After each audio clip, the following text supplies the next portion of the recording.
আসসালামু আলাইকুম, সবাইকে আমার চ্যানেলে স্বাগতম। একটা ডেসিমাল নাম্বারকে কিভাবে বাইনারি নাম্বার নিতে হয় সে সম্পর্কিত আলোচনা এই ভিডিওতে থাকবে।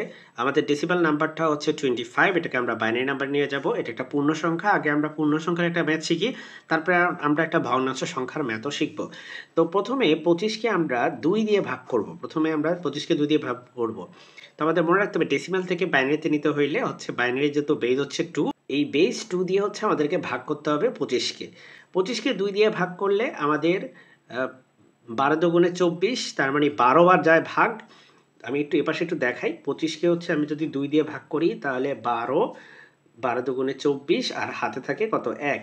হাতে থাকে 1। তাহলে 12 দুগুণে 24 আর হাতে যেটা 1 থাকে সেটা হচ্ছে আমরা এইভাবে ডান পাশে লিখব হাইপেন দিয়ে। তো হাতে যেটা 1 থাকে এটাকে আমরা বলি ভাগশেষ, বা এটাকে আমরা বলি হচ্ছে ক্যারি। এখন এই 12কে আমরা আবার 2 দিয়ে ডিভাইড করব। 12কে 2 দিয়ে ডিভাইড করলে 6 বার যায় এবং হাতে কিছু থাকে না, হাতে থাকে 0। 6 বার যায়, হাতে থাকে 0।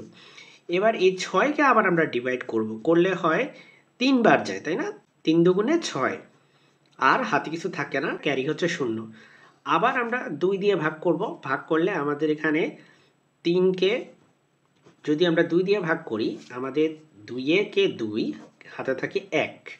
তাহলে 2-একে 2, তার মানে আমাদের ভাগফল হচ্ছে 1 আর ভাগশেষ হচ্ছে কত? 1। তারপরে আমরা আবারও 2 দিয়ে ভাগ করব। 2 দিয়ে ভাগ করলে একবারও ভাগ যায় না, 2 দিয়ে 1কে ভাগ করা যায় না, তাহলে 0 বার ভাগ যায়। তাহলে আমাদের ভাগশেষ কত থাকে? ভাগশেষ থাকে হচ্ছে 1।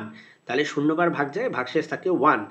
এখন আমরা এই যে নিচ থেকে উপর দিকে একটা অ্যারো দেব। পূর্ণ সংখ্যার বেলায় নিচ থেকে উপর দিকে একটা অ্যারো দিতে হবে।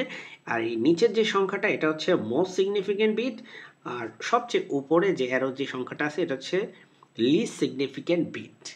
তাহলে আমাদের অ্যান্সার হবে 11001। এটা হচ্ছে আমাদের অ্যান্সার। তার মানে 25 এর দশমিক সংখ্যাটার বাইনারি হবে 11001। আমরা নিচ থেকে হচ্ছে উপরের দিকে অ্যান্সারটা হিসাব করব। সকলকে ধন্যবাদ ভিডিওটি দেখার জন্য। আল্লাহ হাফেজ।